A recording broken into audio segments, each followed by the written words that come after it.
Aghori astro TV கண்டு மகிழுங்கள். தர்மத்தின் வழி செல்ல செல்ல கர்மத்தின் வழி குறையும் அப்பா. நிறைய ஜோதிட வல்லுநர்களா இருந்தாலும் சரி, நிறைய பேர் மாத்தி மாத்தி சொல்றாங்களே அப்படின்னு நம்மகிட்டயே கேட்கறாங்க. அது எப்படி நவகிரகங்கள் வித்தியாசமா மாறுமா? ஜோதிடத்துக்காகவும் வாஸ்துக்காக மாறுமா?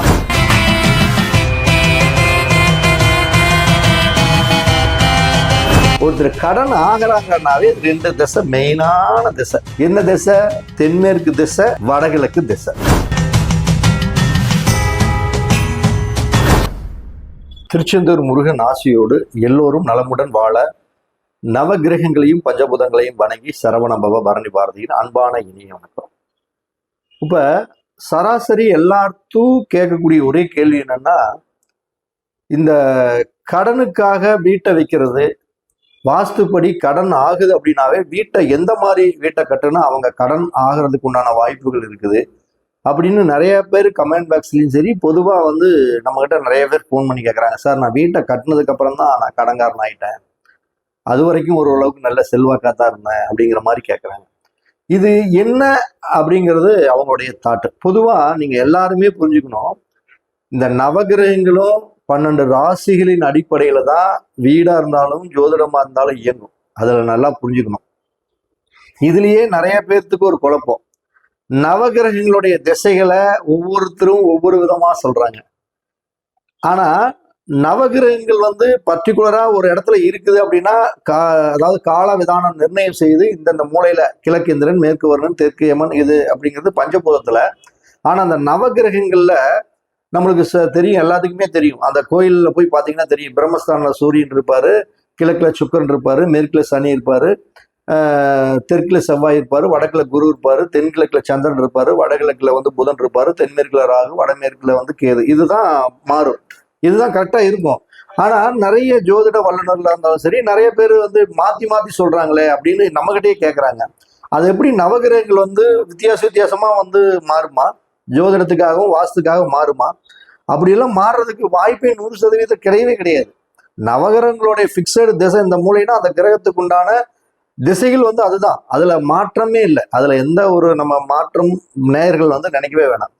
அப்ப ஒருத்தருக்கு கடன் ஆகுது அப்படின்னா, நம்ம இந்த வாஸ்துவையும் ஜோதிடத்தையும் ரெண்டையும் யார் ஒருத்தர் மிங்கிள் பண்ணி கரெக்டா பேசுறாங்களோ அது செயல்பாடுகளுக்கு வரும். இதுதான் நம்ம கடந்த 30 வருடத்துக்கு மேலாச்சு இதைத்தான் நம்ம பண்ணிட்டு இருக்கிறோம், ஜோதிடத்தையும் வாஸ்தையும் மென்ஷன் பண்ணி. அப்ப இந்த கடன் ஆகுது அப்படின்னா, கடனுக்குண்டான ராசி எந்த ராசி, கடனுக்குண்டான கிரகம் எந்த கிரகம், இதை நம்ம முதல்ல தெரிஞ்சுக்கணும். இது நவகிரகங்களையும் ஜோதிடத்தையும் ரெண்டையும் வச்சு பேசினா மட்டும்தான் அந்த ஒரு முழுமையான விளக்கத்தை நீங்க புரிஞ்சுக்க முடியும். ஸ்கிப் பண்ணாம இந்த வீடியோ பாருங்க. பொதுவா 12 ராசிகளை கடனுக்குண்டான பாவம் எந்த பாவம்?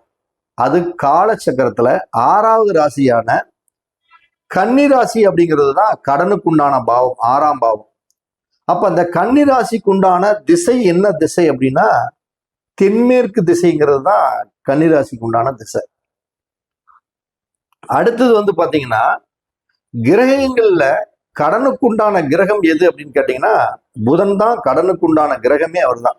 முதல்ல ஒருத்தர் நீங்க கடன் வாங்க போறீங்கன்னாவே முதல்ல ஒருத்தர் நம்பிக்கை நாணயம் இருக்குதா, கடன் கொஞ்சம் நம்பிக்கை நாணயம் இல்லைன்னா முதல்ல இதுல ஒரு பேப்பர் ஒரு கையெழுத்து போடு, ஒரு செக்ல ஒரு கையெழுத்து போடு, இல்ல நீங்க ஒரு பாண்டு பேப்பர்ல கையெழுத்து போடு அப்படின்னு முதல்ல அந்த கையெழுத்தை தான் ஃபர்ஸ்ட் பண்றாங்க. நம்பிக்கை நாணயங்கிறதெல்லாம் முன்ன போன காலத்துல இருந்தது. இன்னைக்கு யாரா இருந்தாலும் 10,000 ரூபாய் கடன் கொடுத்தாலும் முதல்ல ஒரு கையெழுத்து ஒன்று போடு அப்படிங்கிறாங்க. அப்ப கையெழுத்துக்கு காரகனே முதல்ல ஃபர்ஸ்ட் ஸ்டார்டிங்ல ஒவ்வொரு கிரகங்களுமே கடனை கொடுத்தாலும் முதல்ல இந்த கடனுக்கு உண்டான கிரகம் அப்படின்னாவே முதல்ல நம்மளுக்கு புதன் தான்.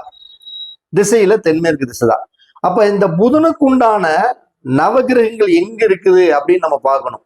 அப்ப புதனுக்கு உண்டான கிரகங்கள், நவகிரகங்கள்ல அந்த புதனுக்கு உண்டான தெய்வம் எங்க இருக்குதுன்னா வடகிழக்கு மூலையில் இருக்குது, பாவத்துல தென்மேற்கு மூலையில் இருக்குது. அப்ப ஒருத்தர் கடன் ஆகிறாங்கன்னாவே ரெண்டு திசை மெயினான திசை. என்ன திசை? தென்மேற்கு திசை, வடகிழக்கு திசை. இதைத்தான் நல்லா நீங்க புரிஞ்சுக்கணும். அப்போ ஒருத்தருக்கு கடன் ஆகுது அப்படின்னாவே இந்த வடகிழக்குல ஒரு பிரச்சனை ஒரு வீட்டுல இருக்குது அப்படின்னா அவங்க கடன் ஆகிறதுக்கு ஆயத்தம் ஆகுறாங்க. புதுசா நீங்க ஒரு மேப் போடுறீங்க, இல்லைன்னா புதுசா ஒரு இடத்த தேர்வு செய்ய போறீங்க. அந்த இடத்த தேர்வு செய்யும் பொழுது இந்த வடக்கு கிழக்கு வடகிழக்கு அப்படிங்கக்கூடிய ஒரு நேர் இடத்துல ஒரு நல்ல ஒரு தெருப்பார்வை வந்ததுன்னா அது யோகம். அதுலயே பாத்தீங்கன்னா அப்படிப்பட்ட தெருப்பார்வை வந்தாலும் அந்த தெருப்பார்வை கழிச்சு தான் நான் வீடு கட்டணும்னு நிறைய வீடியோவில் சொல்லிக்கிறேன். ஆனா அந்த தெருப்பார்வைய வீட்டுல குத்துதுன்னு சொல்லி அந்த தெரு நேர் ஃபுல்லாவே இழுத்து வீட்டை கட்டிடுவாங்க. நல்லா புரிஞ்சுக்குங்க. ஒரு 40க்கு 30 பிளாட் அப்படின்னா ஒரு 10 அடி மட்டும் ஈசானியத்திலிருந்து தெரு குத்தும். ஆனா அவங்க அந்த 40 அடிக்குமே கிட்டத்தட்ட வீட்டை கட்டிடுவாங்க. அந்த தெரு அந்த வீட்லயே போய் குத்தும். அப்படி குத்துறது சில பேர் யோகங்கிறாங்க. ஆனா அது யோகம் கிடையாது. ஈசானிய தெருப்பார்வை நல்ல பார்வை தான். அப்படி வீட்டை கட்டினீங்கன்னாவே நீங்க கடன் ஆகிறதுக்கு ஒரு ஆயத்தியம் ஸ்டார்ட் ஆகுறீங்க அப்படின்னு அர்த்தம். அப்ப நீங்க அந்த தெருப்பார்வையோட இடத்த கழிச்சுதான் வீட்டை கட்டுனா கடன் ஆகாம இருக்கலாம். ஒரு விஷயம். அடுத்தது இந்த வடகிழக்குங்கிறது இருக்கிறதுலயே ஒரு மிதமான ஒரு லேசான ஒரு பள்ளமான இடம். இப்ப இந்த இடத்துல நம்ம பள்ளத்தை விட்டு மேடான பகுதிகளை உருவாக்கிடுறது. அது இல்லாம இந்த வடகிழக்குங்கிறது ரொம்ப சுத்தமான இடம். இந்த சுத்தத்தை அசுத்தமா மாத்துறது. அசுத்தமா மாத்துறது என்ன? இந்த வடகிழக்கு பயிர் அசுத்தம்னா இயற்கையான நீர், இந்த மாதிரி தண்ணி தொட்டி, போரு, கிணறு இது இருந்தா யோகம். அதுக்கு பதிலாக அந்த செப்டிக் டேங்கு, தண்ணியை அசுத்தமான தண்ணிகளை குழி வெட்டி உள்ள இறக்குறது, இதெல்லாம் நீங்க கடனுக்கு தான் உள்ள நுழையிறீங்க அப்படின்னு அர்த்தம். அப்ப இந்த வடகிழக்கு அப்படிங்கக்கூடிய ஒரு இடத்துல முதல்ல அந்த ஒரு பிளாட் இருக்குது அப்படின்னா, ஒரு உதாரணத்துக்கு சொல்றேன், 60க்கு 40 பிளாட் அப்படின்னா அந்த பிளாட்டுக்குள்ள 4ஆ பிரிச்சு அதனுடைய தென்மேற்கு மூலையில தான் முதல்ல வீட்டை கட்டணும். அந்த தென்மேற்கு மூல திசையை நிலத்தத்துவத்துல கட்டாம அந்த ஈசானியத்துல வீட்டை கட்டிடுவாங்க. ஒருத்தர் பாத்தீங்கன்னா ஒரு பிளாட் பெருசாவே வச்சிருப்பாங்க, ஒரு கிட்டத்தட்ட 20 சென்ட் 30 சென்ட்னு. ஆனா ரோட்டை அனுசரிச்சு வீடை கட்டணும் ஈசானியத்துல கட்டிடுவாங்க. ஆனா நல்ல அளவுகள் சாஸ்திரப்படி முறையா கட்டினாலும் அவங்க கடன் ஆகிறதுக்கு உண்டான வாய்ப்பு, கடன் கண்டிப்பா ஆயிடுவாங்க, மாற்றமே இல்லை.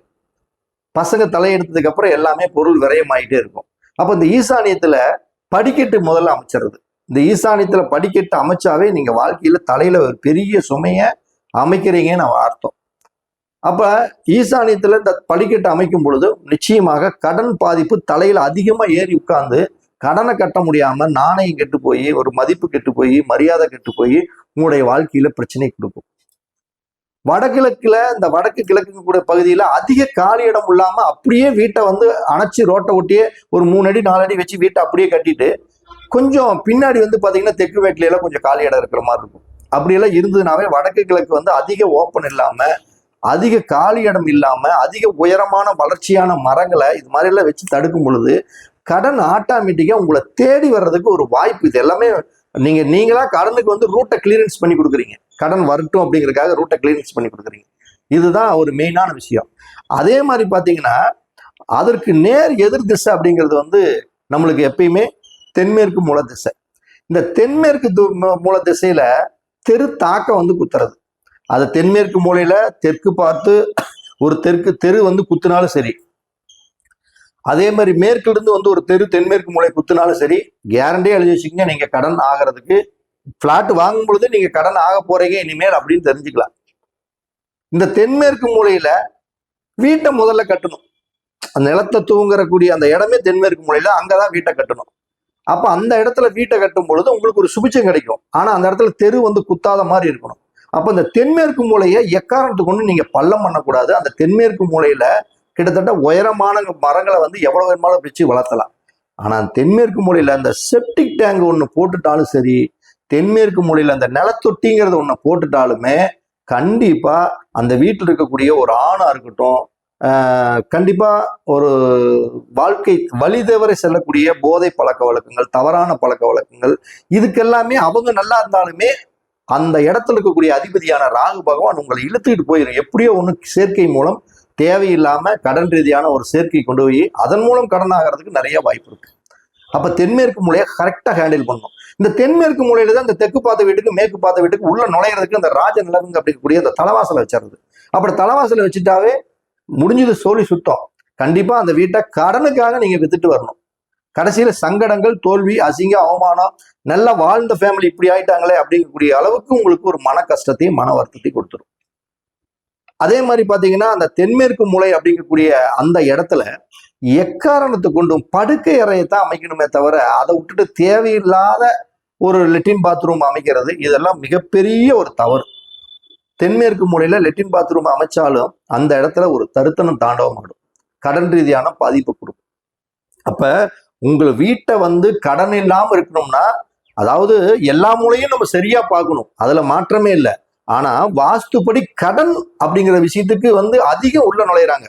அதாவது ஒவ்வொரு இடம் பாதிக்கப்பட்டா இப்ப நோய் தாக்கம் ஒரு பக்கம் இருக்கும், வீட்டை வித்துட்டு போயிடுவாங்க ஒரு பக்கம், கடன் ஆயிடுவாங்க ஒரு பக்கம். இது மாதிரி ஒரு மனிதனுக்கு எல்லா விஷயங்களும் வரும். இப்ப நம்ம பேசுறது என்ன, கடன் அப்படிங்கிறது பர்டிகுலரா ஒரு வீடு கட்டினதுக்கு அப்புறம் எங்க வரும்னா, இந்த வடகிழக்கு திசை, தென்மேற்கு திசை, இந்த ரெண்டு திசையிலையும் கடன் வர்றதுக்கு உண்டான வழியே இதுதான், ரூட்டே இதுதான். அப்ப தெற்கு பார்த்த வீட்டுக்கும் தென்மேற்கு மூலையில செப்டிக் டேங்கோ இல்ல எதா இருந்தாலும் சரி, தெற்கு பார்த்த வீடா இருந்தாலும் சரி, எந்த திசை பார்த்த வீடா இருந்தாலும் சரி, அந்த தென்மேற்கு மூலையில செப்டிக் டேங்கோ அல்லது தண்ணி தொட்டியோ இதெல்லாம் இருக்கவே கூடாது. தென்மேற்கு மூலையில உயரமான தொட்டிகள் தான் இருக்கணும். அதாவது தரைக்கு மேல் இருக்கக்கூடிய தொட்டி தான் தென்மேற்கு மூலையில் இருக்கணும். ஆனா தரைக்கு கீழ் இருக்கக்கூடிய தொட்டி எந்த தொட்டியுமே இருக்கக்கூடாது. அதே மாதிரி வடகிழக்குல தரைக்கு மேல தொட்டி கட்டிடுவாங்க சில பேர், தண்ணி டேங்க் கட்டி வச்சிருவாங்க.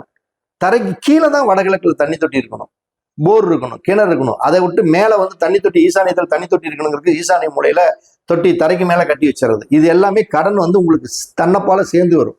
அப்ப இந்த ரெண்டு திசைகளையும் கவனமா செயல்படுத்துங்க. வடகிழக்கு மூலையை எந்த அளவுக்கு சுத்தமா, சந்தோஷமா, லேசா, அப்படி மிருதுவா, எவ்வளவு அழகா நீங்க எவ்வளவு அழகா வச்சிருக்கிறீங்களோ அந்த அளவுக்கு உங்களுடைய வாழ்க்கை அழகா இருக்கும். அதே மாதிரி தென்மேற்கு மூலையில இந்த வீட்டோடைய மெயின் தலைவாசல், செப்டிக் டேங்கு, போரு, கிணறு, இது எல்லாம் இல்லாம நீங்க பார்த்துக்கிட்டீங்கன்னாவே கடன் ரீதியான ஆளாகிறதுக்கு உண்டான வாய்ப்பு இல்லை அப்படிங்கிறது சொல்லி நம்ம அடுத்த பதிவில் சந்திக்கிறோம். அனைவருக்கும் வணக்கம், அனைவருக்கும் வாழ்த்துக்கள். அகோரி ஆஸ்ட்ரோ டிவி கண்டு மகிழுங்கள். தர்மத்தின் வழி செல்ல செல்ல கர்மத்தின் வழி குறையும் அப்பா.